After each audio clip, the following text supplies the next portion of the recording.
सभी को मेरा नमस्कार। मैं हूं सुभाष दासवानी और इस वीडियो में हम आज बात करेंगे सांद्रता की इकाइयां यानी कि यूनिट्स ऑफ कंसंट्रेशन, जो कि क्लास 12 के सेकंड चैप्टर सॉल्यूशन का ये एक पार्ट है। तो चलिए शुरू करते हैं। तो सबसे पहले हम बात करेंगे सांद्रता यानी कि कंसंट्रेशन की। क्या होती है सांद्रता या कंसंट्रेशन? तो डेफिनेशन देख लेते हैं सबसे पहले। विलायक के निश्चित आयतन में घुली हुई विलय की मात्रा को सांद्रता कहते हैं यानी कंसंट्रेशन कहते हैं। यानी कि अगर हमारे पास विलायक की एक निश्चित मात्रा है जैसे कि 1 लीटर, और इसके अंदर हमने विलय की जितनी मात्रा उसके अंदर हमने घोली है वो कहलाती है उसकी सांद्रता। जैसे इसको एक एग्जांपल से देखते हैं। हमारे पास 1 लीटर सॉल्यूशन है। 1 लीटर सॉल्यूशन जो 1 लीटर विलायक है जल, और इसके अंदर हमने 10 ग्राम कोई विलय इसके अंदर हमने घोल दिया है। तो इस कंप्लीट जो सॉल्यूशन है इसकी कंसंट्रेशन यानी कि सांद्रता जो हो जाएगी वो हो जाएगी 10 ग्राम प्रति लीटर, यानी 1 लीटर में 10 ग्राम। तो ये सांद्रता को डिफाइन कर रहा है। अगर हम 20 ग्राम घोलते हैं तो इस सॉल्यूशन की जो सांद्रता है, कंसंट्रेशन है, वो हो जाएगी 20 ग्राम प्रति लीटर। यानी कि विलायक की एक निश्चित मात्रा हमने ले ली है 1 लीटर, और उसके अंदर विलय की जो मात्रा है वो कितनी भी हम घोल सकते हैं उसके अंदर। तो अगर हमने मात्रा कम डाली है इसके अंदर जैसे कि 10 ग्राम, तो ये जो विलयन होगा ये तनु होगा, डाइल्यूट होगा, जैसे हमने पिछले वीडियो में देखा था। इसी प्रकार यदि हमने 20 ग्राम विलय इसके अंदर हमने घोला है तो ये कंसंट्रेटेड यानी कि सांद्र हो जाएगा। अब हम देखते हैं सांद्रता की इकाइयाँ यानी कि यूनिट्स ऑफ कंसंट्रेशन। तो देखिए मैंने यहाँ पर आपकी स्क्रीन पर आपको दिखाई दे रहा है। टोटल मैंने यहाँ पर 10 यूनिट्स जो हैं आपके सामने लिखी हैं, जिनको हम बारी बारी से डिफाइन करते हुए चलेंगे। और इस वीडियो के अंदर मैंने जो स्टार्टिंग के 4 जो यूनिट्स हैं, ग्राम प्रति लीटर, मोलरता, नॉर्मलता और मोललता, इनको मैंने यहाँ पर डिफाइन किया इस वीडियो में विद एग्जाम्पल। तो ये क्या होती हैं यूनिट्स ऑफ कंसंट्रेशन? यानी कि ऐसी यूनिट्स जिनसे हम सांद्रता को डिफाइन करते हैं, सांद्रता को हम रिप्रेजेंट करते हैं, दर्शाते हैं, वो कहलाती है सांद्रता की इकाइयाँ, जिसके अंदर ग्राम प्रति लीटर, मोलरता, नॉर्मलता, मोललता, मोल भिन्न, इसके अलावा यहाँ देखिए द्रव्यमान प्रतिशत, आयतन प्रतिशत, द्रव्यमान आयतन प्रतिशत, पार्ट पर मिलियन पीपीएम, और पीपीबी यानी कि पार्ट पर बिलियन। तो टोटल 10 जो यूनिट्स ऑफ कंसंट्रेशन है, सांद्रता की इकाइयाँ हैं, इनकी हम बात करेंगे, जिनमें से स्टार्टिंग के 4 जैसा कि मैंने अभी आपको बताया, इस वीडियो में हम ये जो 4 हैं इनकी हम बात करने वाले हैं। तो शुरू करते हैं सबसे पहले ग्राम प्रति लीटर को। तो देखिए आपके सामने ग्राम प्रति लीटर की डेफिनेशन लिखी हुई है। 1 लीटर विलयन में उपस्थित विलय की ग्रामों में मात्रा को ग्राम प्रति लीटर कहते हैं। यानी कि अगर हमारे पास 1 लीटर विलयन है जिसके अंदर विलय की जो मात्रा है वो ग्रामों में जो है घोली गई है, जैसे 10 ग्राम, 20 ग्राम, जैसा कि अभी मैंने पिछले सांद्रता की डेफिनेशन के अंदर मैंने एग्जांपल से आपको समझाया था। तो ग्राम प्रति लीटर जो है 1 लीटर विलयन में उपस्थित विलय की ग्रामों में मात्रा। तो इसका जो फॉर्मूला होता है वो देखते हैं।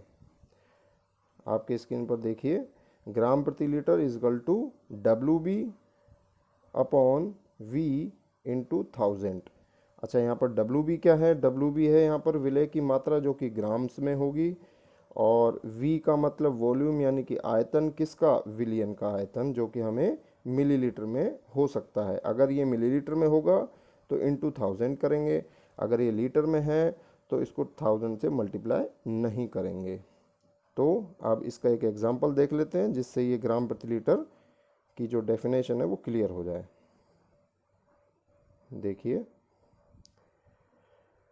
500 ml जल में 20 ग्राम नमक घोलने पर सांद्रता ग्राम प्रति लीटर में ज्ञात कीजिए। जैसा कि आपके सामने फॉर्मूला है, इस फॉर्मूले को हम यहाँ पर अप्लाई करते हैं। तो देखिए, विलय की मात्रा जो दी हुई है 20 ग्राम अपॉन विलियन का आयतन 500 ml इनटू में 1000, क्योंकि विलियन का आयतन हमें ml में दिया गया है। अगर ये लीटर में होता तो 1000 से मल्टीप्लाई नहीं करते। तो इसको कैलकुलेट करने पर हमें प्राप्त हो गया 40 ग्राम प्रति लीटर। तो इस तरह से हम सांद्रता को ग्राम प्रति लीटर में ज्ञात कर सकते हैं। अब नेक्स्ट जो डेफिनेशन है यूनिट ऑफ कंसंट्रेशन यानी कि सांद्रता की इकाई, वो है मोलरता, जिसको हम m से रिप्रेजेंट करते हैं, कैपिटल M से। क्या होती है मोलरता? डेफिनेशन देखते हैं। 1 लीटर विलियन में घुले हुए विलय के ग्राम मोल्स की संख्या को मोलरता कहते हैं। ग्राम मोल्स की संख्या यानी कि अब की बार हमें विलय की जो मात्रा लेनी है वो ग्राम मोल्स के अंदर लेनी है। तो इसका जो फॉर्मूला है वो देखिए, विलय के ग्राम मोल्स अपॉन विलियन का आयतन। यहाँ पर भी देखिए, विलियन का आयतन हमें लीटर में लेना है। अगर ये ml में है तो इसको वही 1000 से मल्टीप्लाई करना है। यहाँ पर देखिए, m equal to NB upon V into 1000। इसी प्रकार NB क्या है यहाँ पर? विलय के ग्राम मोल्स की संख्या। विलय के ग्राम मोल्स की संख्या को कैसे निकालते हैं? WB bye MB। WB क्या है यहाँ पर? विलय का भार जो कि ग्राम के अंदर होगा, अपॉन अणुभार जिसको हम आणविक द्रव्यमान भी कह सकते हैं। जैसे NaCl की अगर हम बात करें तो NaCl का जो अणुभार या आणविक द्रव्यमान निकल के आता है वो आता है 58.5। ये किस तरह से निकला? Na का जो एटॉमिक मास प्लस Cl का एटॉमिक मास, दोनों को ऐड कर दिया तो ये आ गया हमारे पास 58.5। तो ये NaCl का अणुभार। तो इस तरह से हमारे पास मोलरता का ये जो फॉर्मूला है m equal to WB upon MB into V into 1000, ये हमें थोड़ा सा याद रखना होगा न्यूमेरिकल्स के लिए। एक एग्जाम्पल अब इसका देख लेते हैं। इस एग्जाम्पल को देखिए, उस विलियन की मोलरता की गणना कीजिए जिसमें 5 ग्राम NaOH 450 ml विलियन में घुला हुआ है। तो यहाँ पर विलय का जो द्रव्यमान है वो है 5 ग्राम, विलियन का जो आयतन है वो 450 ml, और विलय का जो मोलर द्रव्यमान है, मोलर द्रव्यमान देखिए यहाँ पर विलय है NaOH। तो NaOH का जो मोलर द्रव्यमान है उसको कैसे निकालते हैं? Na का जो एटॉमिक जो द्रव्यमान होता है, एटॉमिक मास जो होता है वो 23 प्लस ऑक्सीजन का 16 और हाइड्रोजन का होता है 1, तो टोटल हो गया ये 40। तो इस तरह से अपन ने इसका मोलर द्रव्यमान वो निकाल लिया है 40। और यहाँ पर ये वैल्यू देखिए, यहाँ पर हमने मोलरिटी यानी मोलरता का फॉर्मूला लगा दिया WB upon MB into V into 1000। तो इस तरह से अपन ने इसको सॉल्व कर लिया है। तो हमारा आंसर आ गया है 0.278 m, जिसको हम लिख सकते हैं 0.278 मोल प्रति लीटर, या फिर लिख सकते हैं 0.278 मोल प्रति डेसीमीटर क्यूब। तो डेसीमीटर क्यूब जो है वो लीटर का ही एक कन्वर्जन है, इस तरह से। अब नेक्स्ट जो है हम बात करेंगे नॉर्मलता की, नॉर्मेलिटी की। तो नॉर्मेलिटी क्या होती है? 1 लीटर विलियन में घुले हुए विलय के ग्राम तुल्यांक यानी कि ग्राम इक्विवेलेंट की संख्या को नॉर्मलता कहते हैं। तो इसका फॉर्मूला क्या होता है? देखिए, n इजकल टू विलय के ग्राम इक्विवेलेंट की संख्या अपॉन विलियन का आयतन ml में इंटू में 1000, ये इसका फॉर्मूला है। और देखिए यहाँ पर विलय के ग्राम इक्विवेलेंट की जो संख्या है उसको निकालने के लिए हम क्या करेंगे? WB upon EB। यहाँ पर देखिए EB क्या है? EB है विलय का तुल्यांकी भार, और WB है विलय का भार ग्राम्स के अंदर। जिस तरह से अपन ने पिछले मोलरिटी वाले एग्जाम्पल में हमने देखा था, वहाँ पर हमने जो है WB बाई MB किया था यानी कि अणुभार लिया था, लेकिन यहाँ पर EB का मतलब है तुल्यांकी भार। तो नॉर्मेलिटी यानी कि 1 लीटर विलियन में घुले हुए विलय के ग्राम तुल्यांकों की संख्या। और ग्राम तुल्यांक कैसे निकालना है? WB/EB, यानी कि विलय के भार में तुल्यांकी भार का भाग लगाना है, डिवाइड करना है उसको। अब इसका एक एग्जांपल देखते हैं नॉर्मलिटी का। 4.9 ग्राम H2SO4 को जल में घोलकर विलयन का आयतन 5 लीटर बनाया गया। विलयन की नॉर्मलता ज्ञात कीजिए। तो देखिए नॉर्मलिटी का जो फॉर्मूला है WB/EB इंटू में विलयन का आयतन इंटू में 1000। तो यहाँ पर देखिए विलय की जो मात्रा है वो है 4.9 ग्राम, जो हमने यहाँ पर ये रख दी है, अपॉन 49। ये 49 क्या है? तुल्यांकी भार है H2SO4 का। H2SO4 एक एसिड है, और एसिड का तुल्यांकी भार किस तरह से निकालते हैं? अणुभार अपॉन क्षारकता। अब ये क्षारकता क्या होती है? क्षारकता का मीन्स यहाँ पर है H2SO4 में से कितने H पॉजिटिव हमें मिल सकते हैं। तो H2SO4 में हमें पता है 2H पॉजिटिव, यानी एक मॉलिक्यूल से हमें 2H प्लस आयन मिल सकते हैं। तो ये इसकी कहलाएगी क्षारकता। तो इसका जो अणुभार होता है हम कैलकुलेट करेंगे तो 98 होता है, जिसको हम डिवाइड करेंगे 2 से, तो इस तरह से हमें 49 मिल जाएगा। तो 49 हो गया इसका तुल्यांकी भार, जिसको हमने यहाँ पर डिवाइड कर दिया। और इनटू में 5000, ये 5000 क्या है? यहाँ पर 5 लीटर है, तो इसको ml में कन्वर्ट कर दिया। आप चाहें तो इसको लीटर में रहने दे सकते हैं, लेकिन फिर यहाँ पर आपको 1000 से मल्टीप्लाई नहीं करना है। तो इस तरह से हमने कैलकुलेशन की, और हमारे पास जो है नॉर्मलिटी हमें मिली 0.02n। नॉर्मलिटी को n से रिप्रेजेंट करते हैं। इसको 1/50 भी लिख सकते हैं, 1/50 या n/50 भी लिख सकते हैं। तो इस तरह से नॉर्मलिटी निकालने के लिए आपको तुल्यांकी भार का पता होना चाहिए, या आपको निकालना आना चाहिए। तुल्यांकी भार के ऊपर भी मैं एक अलग से वीडियो बनाऊंगा, तब आपको वहाँ पर अच्छे से क्लियर हो जाएगा। अब आगे देखते हैं। HCl का 1n जो सॉल्यूशन है, HCl हो या फिर कोई सा भी विलय हो सकता है, जरूर नहीं HCl।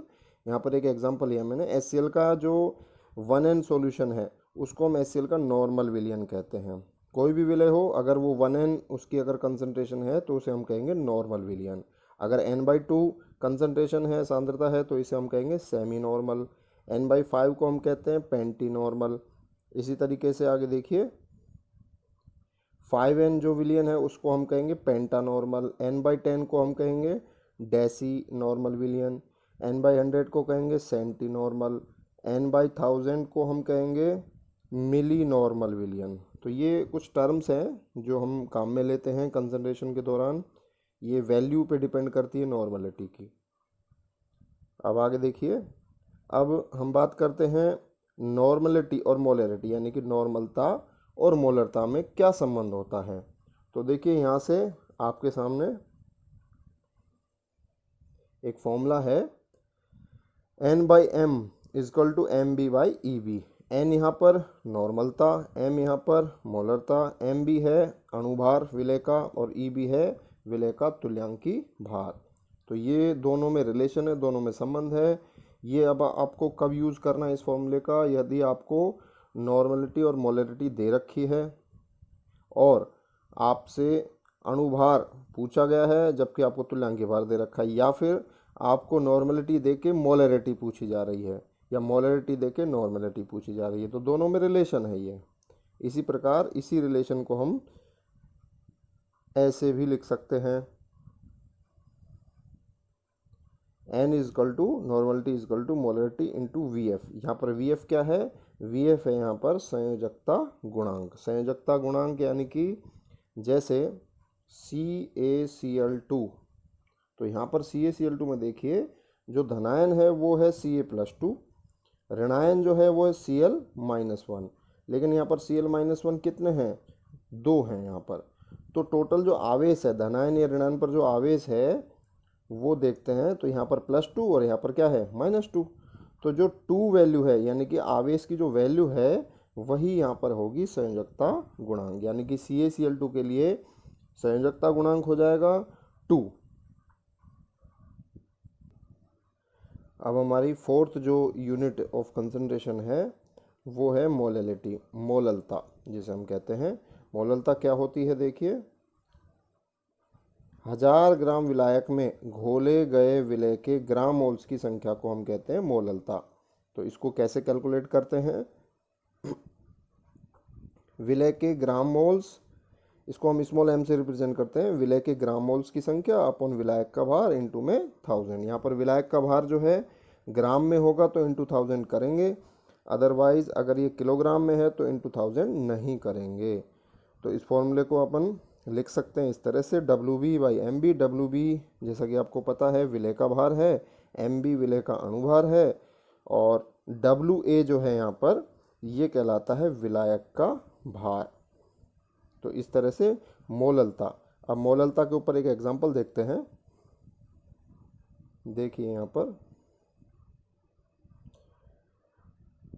2.5 ग्राम एथेनोइक अम्ल CH3COOH के 75 ग्राम बेंजीन में विलयन की मोललता ज्ञात कीजिए। यहाँ पर हमारा विलय है एथेनोइक अम्ल जिसकी मात्रा 2.5 ग्राम है, और 75 ग्राम जो है ये विलायक यानी कि बेंजीन यहाँ पर विलायक है जिसकी मात्रा हमें दी गई है 75 ग्राम, 75 ग्राम। तो यहाँ पर देखिए CH3COH का सबसे पहले मोलर द्रव्यमान निकालते हैं। मोलर द्रव्यमान जो है उसके लिए कार्बन की जो एटॉमिक जो मास है इसका 12 होता है, ऑक्सीजन का 16 होता है, और हाइड्रोजन का होता है 1। तो इस तरह से ये वैल्यू यहाँ पर पुट करके हम कैलकुलेट करेंगे, ऐड करेंगे सबको, तो ये आ जाएगा 60। तो इस तरह से इसका मोलर द्रव्यमान 60, और इसके बाद CH3COH के मोल्स की अगर अपन कैलकुलेट करें तो 2.5 ग्राम ये हो गया WB, और अपॉन MB 60 है। तो इस तरह से हमारे पास ये मोल्स की जो संख्या है वो निकल के आ गई। और इसके बाद बेंजीन का जो द्रव्यमान है इसको हम अगर किलोग्राम में कन्वर्ट करना चाहें 75 इंटू 10⁻³ यानी कि 1000 से इसको डिवाइड कर दिया, और मोललता हमने इस तरह से निकाल ली, CH3COH के मोल अपॉन विलायक बेंजीन का द्रव्यमान किलोग्राम में। अच्छा, यहाँ आप चाहे तो इस फॉर्मूले को डायरेक्ट काम में ले सकते हैं। तो इस फॉर्मूले से अगर हम करना चाहें तो M = WB 2.5 upon MB 60 into 1000 upon WA कितना था 75 ग्राम। तो यहाँ पर ये वैल्यू पुट करके हम इसको कैलकुलेट कर सकते हैं। तो यहाँ पर हमारा जो आंसर है 0.556 मोल पर kg, या इसको स्मॉल m भी लिख सकते हैं। तो इस तरह से हमने देखा ग्राम प्रति लीटर, नॉर्मलता, मोलरता और मोललता, 4 जो यूनिट्स ऑफ कंसंट्रेशन है उसको निकालना सीखा हमने, उनको डिफाइन किया। अब आपके लिए होमवर्क, यहाँ पर देखिए आपको होमवर्क में 3 क्वेश्चन दिए गए हैं, 3 न्यूमेरिकल्स हैं जिनको आपको सॉल्व करना है, और इनका जो सॉल्यूशन है वो आपको नेक्स्ट वीडियो में बताया जाएगा। धन्यवाद।